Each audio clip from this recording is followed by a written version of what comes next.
Tout à fait, Mahmoud, mon jeune frère. Je crois qu'à chaque fois bu ñu gisee la pertinence est de mise parce que tey boo ñëwee di ma interpeller ci loi d'amnistie bi je suis très à l'aise pour wax ci parce que je crois que c'est une loi qui a été votée en 2024 par le président Macky Sall et muy concerner ay faits yoo xam ne amoon na de février 2021 à février 2024 ku nekk xamoon na ne la situation politique était très tendue. Donc, pour décrisper la situation, c'est dans cette optique que le président avait initié cette fameuse loi d'amnistie. Mu nekk nag loo xam ne du lu bees parce que gis nañ ko au Rwanda en 94 après plus d'1 million de tués ou de décédés suite aux affrontements ethniques entre Hutus et Tutsis avec le président Kagame. Quand il est accédé au pouvoir, on a dit qu'il y a plus de Hutus ou Tutsis. Mais maintenant, il y a un seul concept, c'est le Rwandais. Et ils ont fait table rase. Parce que je crois que si nous avons une dynamique où ne pas décrisper la situation, muy fayantu l'un de part et d'autre, xëy na tey fi ñu agsi duñ fa agsi. Ñu gis ne en Côte d'Ivoire aussi lu décrisper situation bi la parce que Gbagbo aussi ku ne xamoon ne la situation était tendue moom et Simone mais dañ leen amnistier. Donc mu nekk loo xam ne du lu bees mais l'essence même je pense de cette loi et l'esprit mooy décrisper la situation et permettre le Sénégal de partir sur de nouvelles bases beneen bi ma ci remarque bi ma ci def bi gën a pertinente bi nga xam ne damay faral di ko wax jàpp naa ne mooy loi d'amnistie boobu ku ne xam na ne au moment des élections la veille 2 mois avant les élections muy aussi bien l'actuel président muy le président Bassirou Diomaye Faye que son premier ministre monsieur Ousmane Sonko et tant d'autres. El Malick était sous bracelet électronique Wali était en prison donc ñoom ñëpp pratiquement actuellement ñi yor gouvernement bi ils étaient en prison donc ñoom su ñu accéder actuellement ba mën a diriger le pays c'est grâce à cette loi d'amnistie parce que c'est cette loi d'amnistie le président porté ñu dem assemblée voté ko ci loolu lañ génnee à l'insu et à la surprise de tout le monde yàlla ci kattanam def bañ jot nguur gi donc je vois mal nga bénéficier de cette loi d'amnistie ba permettre la tey nga nekk au devant de la scène nga revenir ne loi boobu dama koy interpréter ou bien damay interpréter comme l'a dit l'honorable Amadou Ba le champ d'application et interprétation yi dafa am yu muy concerner am yu dul concerner opposition bi gis ne yi ci ëpp yi ne du ko concerner wala du ko couvrir dafay dalaat seen kaw yat bi dafay dalaat seen kaw loolu nag dafay indi benn jiixi jaaxa boobu dafa dem ba tey le premier ministre Ousmane Sonko bi mu nekkee assemblée on a vu que opposition bi dañu boycotté te foog naa ne boycott boobu ñu def xam nañ à peu près li fay amaat parce que à chaque fois bon le député peut-être il a un temps de parole très limité comme l'a fait tout à l'heure Pape Djibril mais su waxee tamit le premier ministre dafay tontu ci li mu bëgg a tontu te yow doo am droit de réplique donc foofu dafay am benn déséquilibre boo xam ne liñ naan des fois du ko jar. beneen bi ma ciy wax mooy comme loi décrisper la situation la abrogation bi gars yi prôné muy aussi bien l'ancien régime man je suis pas d'accord comme loi d'amnistie bi on peut pas revenir en arrière par exemple munoo ñëw destituer président Diomaye munoo retirer le président Ousmane Sonko munoo retirer les cadres comme bénéficier wu nañ ci ba pare j'aurais aimé ñu bàyyi une application dans sa totalité comme ça on part sur de nouvelles bases d'autant plus que l'espoir est là. Parce que c'est très rare en Afrique nga dem élection tu passes avec 54% nga dem législative ñu conforter loolu donc li ci des mooy liggéey et d'ailleurs j'ai vu l'un de leurs collaborateurs il m'a dit que monsieur Diagne nos adversaires ce ne sont pas les pontes de l'ancien régime ni l'opposition présente mais c'est le front social donc comme président Idrissa ni mu koy waxee bi Macky Sall accédé en 2012 dañ ko interviewé muy wax ne Macky Sall dafa am ñaari axes majeurs yu koy xaar benn bi ci olof yu leer la ko wax mu ne benn bi war naa sumb fóot maanaam taq-taq yi ak gàkk-gàkk yi mooy jooyante bi ñuy wax jubbanti bi injustice bi yu taq yi nga corriger yenn yi beneen bi ci des mu ne dafa am njaboot goo xam ne gu sew dañ nekk ci mbedd mi sedd bi di leen bëgg a rey donc bu dee da nga bëgg a xaar ba fóot ba weer ba mu wow nga sàng leen ragal naa sedd dina leen rey je veux dire par là que justice bi mën na dox ñu doxal ko bàyyi ko en toute impartialité mu dox képp koo xam ne fautif nga wala tu te sens concerné nga dem wuyu ju justice encore une fois wuyu ju justice taxul ñu jàpp la parce que c'est des accusations justice bi c'est une justice responsable dinañ jël le temps nécessaire bu dee enquête war na am ñu def ko bu dee instruction war na am ñu def ko ba ñuy egg ci lu mujj li mooy bu dee ay daan tegu na sa kaw ñu teg ko bu dee ay daan tegul sa kaw it ñu relaxé la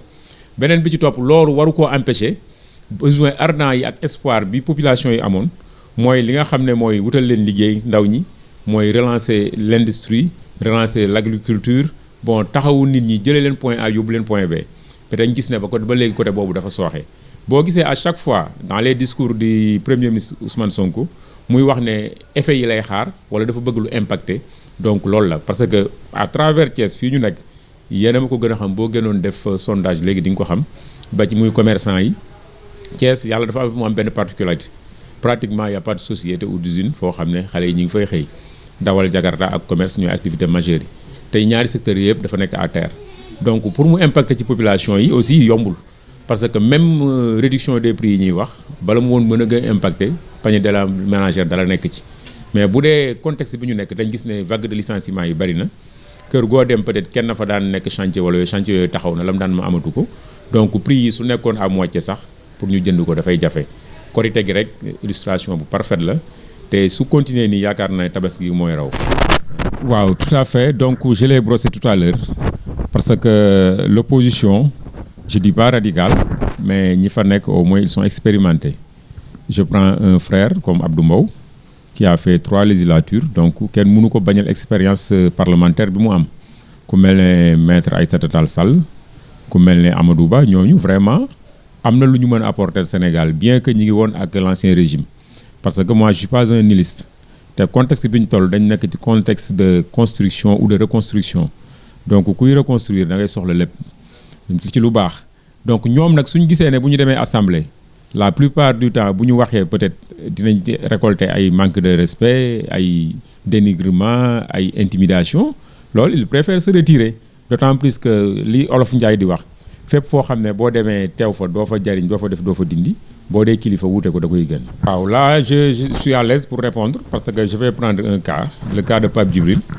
je l'ai écouté tout à l'heure vraiment il avait fait un sériel de questions yu mu posé directement au Premier ministre mais il a obtenu une réplique politique par exemple yéen a fi nekkoon defu leen fi dara je pense que toujours c'est dans cette optique parce que au moment la fois dernière quand on votait la loi sur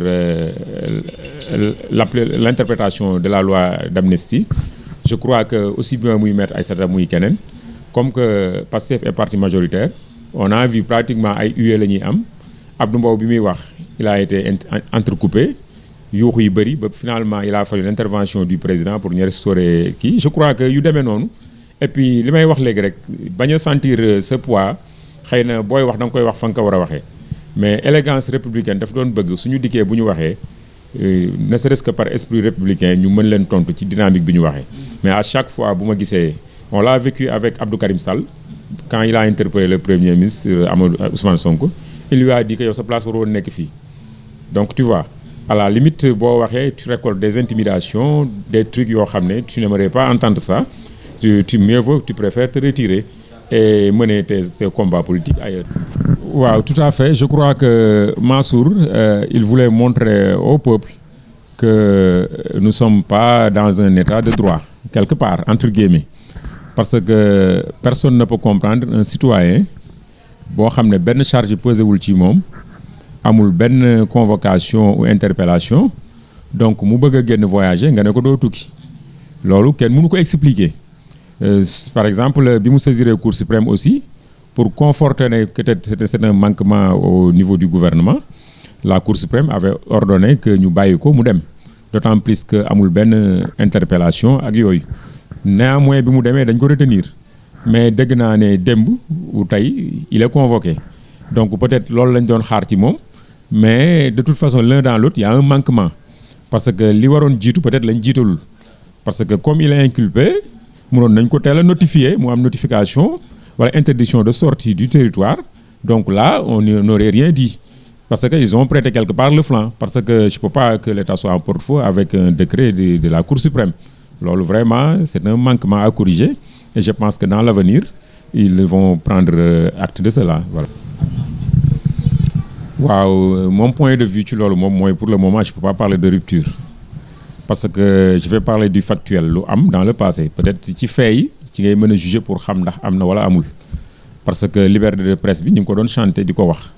mais tey tout à l'heure maa ngi dégg le premier ministre di wax tolérance zéro par rapport à la diffusion de fausses nouvelles ak yu demee noonu beneen bi ci topp élection parlementaire yi passé dama ñëw Thiès moom mu ñëw fi ak sa caravane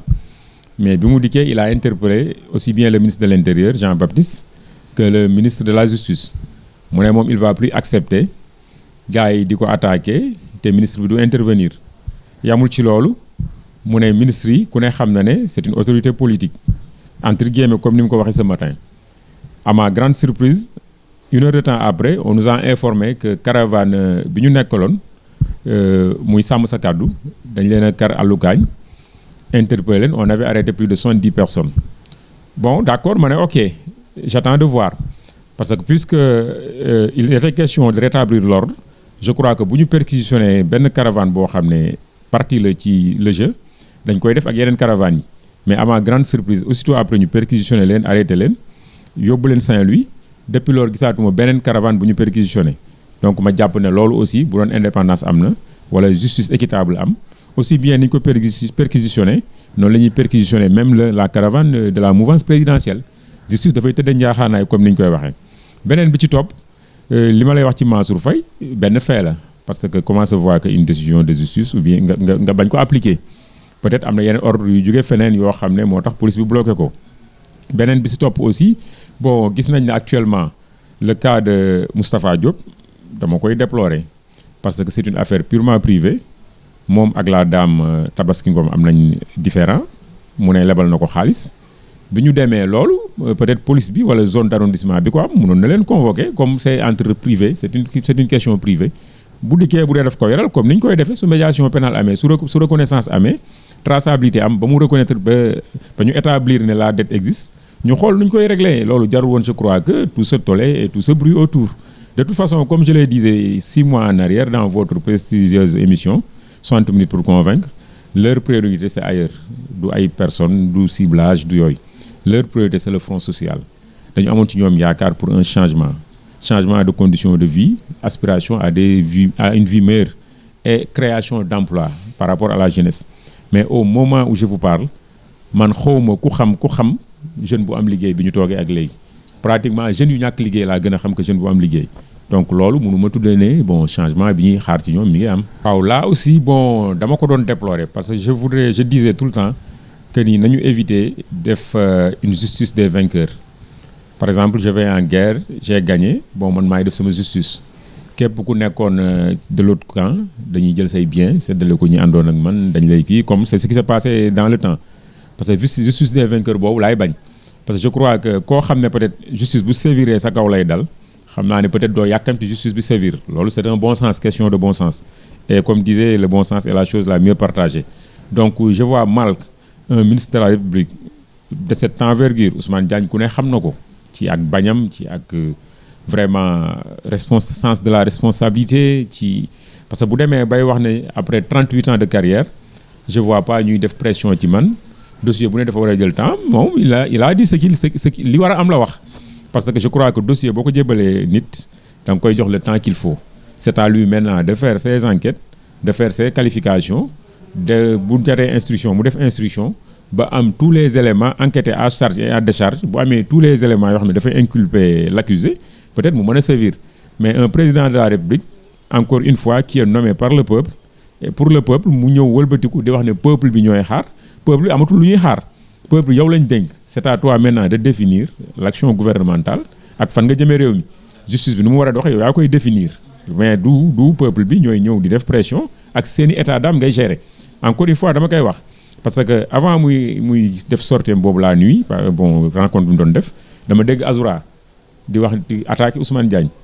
ne Ousmane Diagne du yeexal suñuy mbir dañu war a attaquer dañu war a sévir mais c'est pas à Azoura de dire ce qu'on doit faire Azoura mooy kan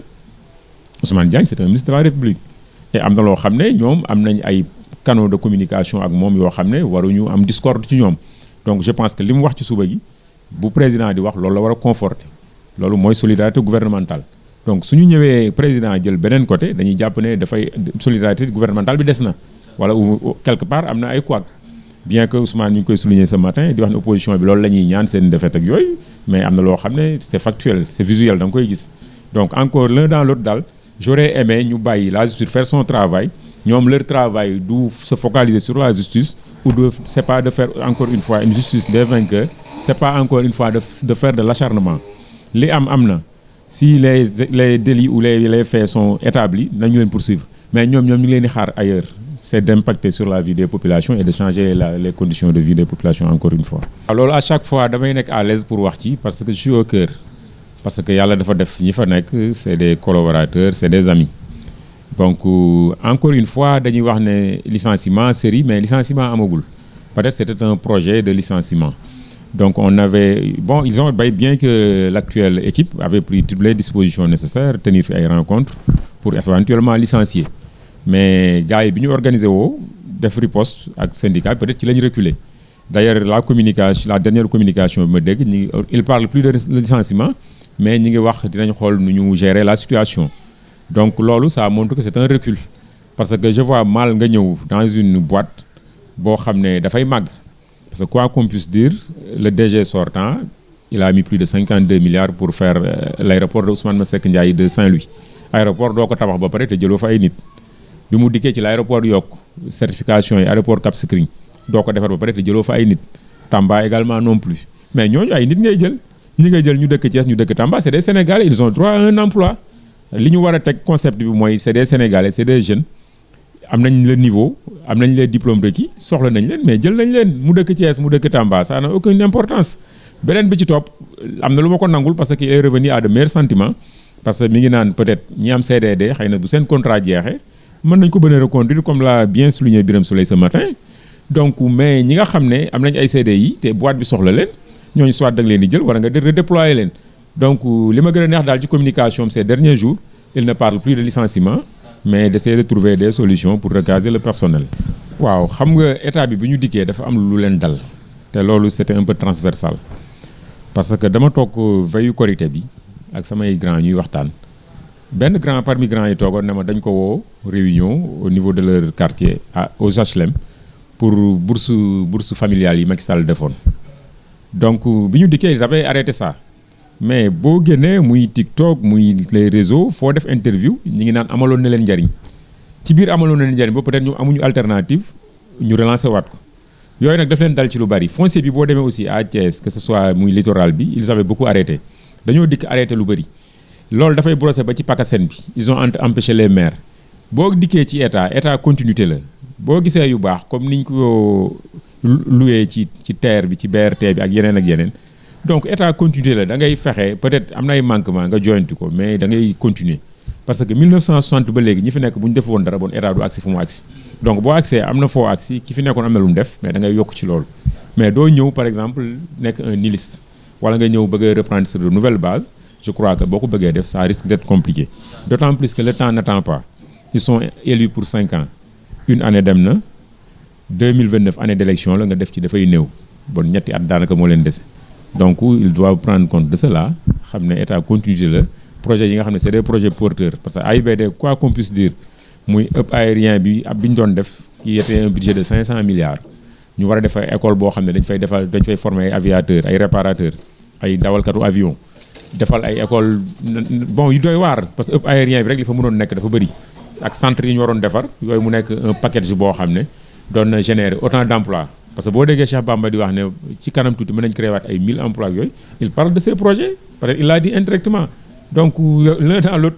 il doit vraiment s'inscrire dans cette logique de continuité vraiment pour ne pas impacter négativement sur les populations. waaw tout à fait situation politique thiessoise bi dama ci am fierté di ci wax parce que yàlla dafa def nag ñu ngi ciy bëgg a yàgg à Thiès quoi depuis bien avant ay années 2000 presque ba léegi ñu ngi ci quoi nekk fi membre M23 def ay élections locales demati élections locales donc am na expérience bu ñu ci commencé capitaliser là je vais dire que bientôt il y aura une recomposition politique au niveau local parce que ku ne xam ne bon le phénomène Yewwi moo balayé woon toutes les mairies bien que les uns et les autres bon vu leur poids politique su doon leur poids intrinsèque ils pouvaient même pas gagner un centre de vote bay gagner ay communes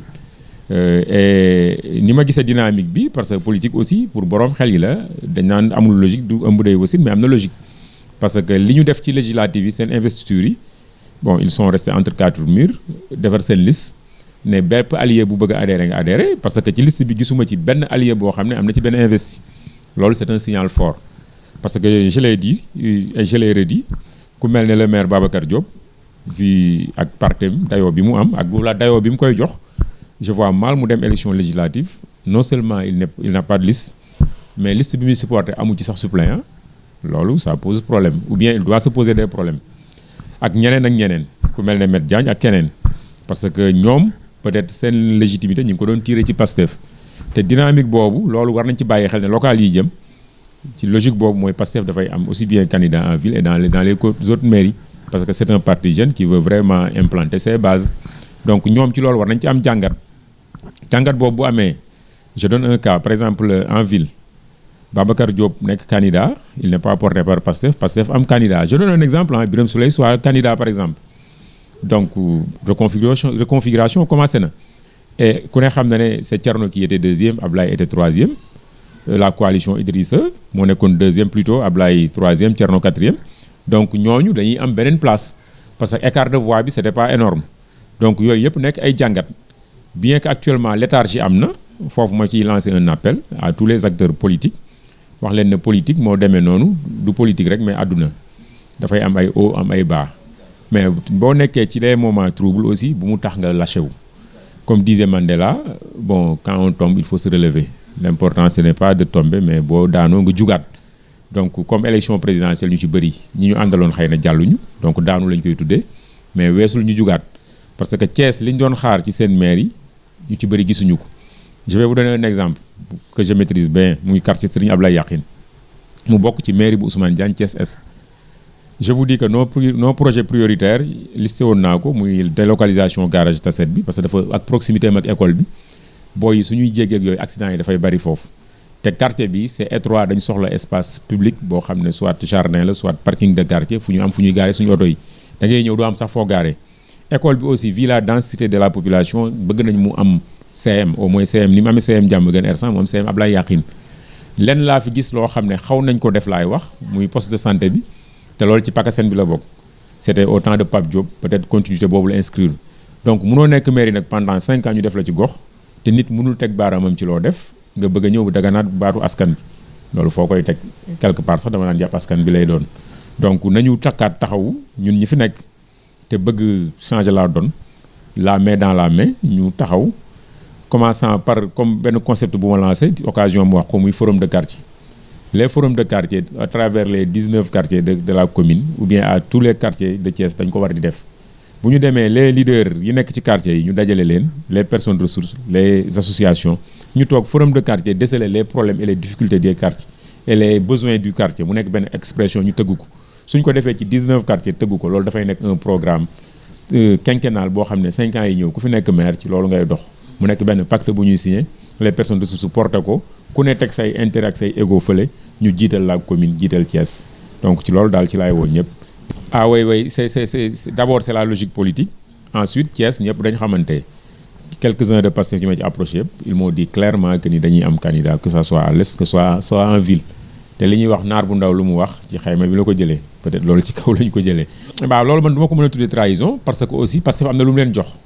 da ngay gis kaawu taxawu Ndakaar ak Khalifa Sall pratiquement maire yi fal woon yëpp ci Khalifa Sall moo leen faloon ak taxawu bi nit ñi sax duñu leen xam parce que je vous dis que ni Mahmoud tey suñ la porté à la place de Diagne Yewwi porté la c'est le vent Yewwi da ngay nekk maire donc am na lu ñu devoir aussi ñoom Pastef parce que sans Pastef on se connaît ku nekk dem ak sa base demoon ak sa liste personnelle mais mënoo xalaat sax jël troisième bay nekk maire donc am na lu ñu devoir Pastef ñoom tamit ku ci falu en quelque autre sorte Pastef moo la fal donc Pastef bu la falee tey suba bu demee wala li koy prouver le contraire mooy li Talla waxoon Idrissa Seck faloo ma maa fal sam bopp mais bi mu demaatee élection ku ne xam na ne Idrissa moo ko fal Ousmane Diagne tey bu demaatoon élection rempli gañewaat ko seul dem ak liste boppam là on aurait dit que ni Pastef falu ko moo fal boppam Babacar dem ville seul gañe ko ñu xam ne Pastef falu ko moo fal boppam mais 99% li ñu gis ci terrain bi ak ñoom li ñu xam ci ñoom seen représentativité ak avant Pastef li ñu doon pesé jàpp nañ ne Pastef moo leen far donc trahison amu fa te nit àdduna moo bindoo noonu nit bu jàppee dem ba jàpp ne moom war na mën a mënal boppam mais lu muy bootooti ci kenn wala lu muy wut ci kenn c'est ce qui est passé d'ailleurs avec les législatives moo tax ñu jàpp ne ci dynamique boobu la ñuy continuer dans 2 ans. waaw là je suis donc dans une dynamique Ablaye nekk quelqu'un boo xam ne actuellement je peux dire que suñuy relation dafay transcender la politique parce que pas plus tard qu'avant-hier on était ensemble en train de faire des présentations de condoléances ak des visites de courtoisie mu nekk koo xam ne léegi suñu contact dafa permanent. Donc il est devenu un frère parce que politique mën na la xamale ak nit mais nit li tax nga jàpp ko ci ay jikkoom la ci ay valeur am la te loo ko mënti waxal bon nit koo xam ne ku am ay valeur la ñu bokk benn bëgg comme li ma koy faral di wax muy Thiès muy ku bëgg Thiès.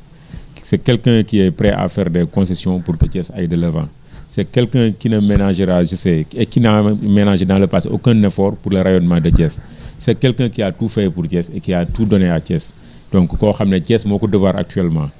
Donc loolu xam naa ne Thiès waa yu bari xam nañ ko te ñu ngi koy bàyyi xel xam naa dañuy xaar le moment opportun ñu def li ñu war a def te xam naa ne bu yoree Thiès dinañ gis beneen Thiès incha allah. C'est moi qui vous remercie Mahmoud yow tu es un jeune frère et c'est très rare qu'un journaliste nga nekk Thiès def consensus parce que bëri na ñu ñuy dégganteel bëri na ñu ñuy gisanteel mais toujours li ñuy dégg ci yow dal na suñu xel ba tax na vraiment ñi ngi lay ñaanal li ci sa kanam. Bon, récemment comme Presse Afrique bi ñu fi duggee gis nañ ñu ngi lay nominé depuis lors c'est l'occasion ñu féliciter la aussi parce que bëri nga fi ay mag bëri nga fi ñu la ci jiitu ci métier bi mais li tax ñu tànn la peut-être sa fulla la sa liggéey la sa jom la donc ñu ngi lay encourager di la wax souhaiter ay lendemain meilleur incha allah.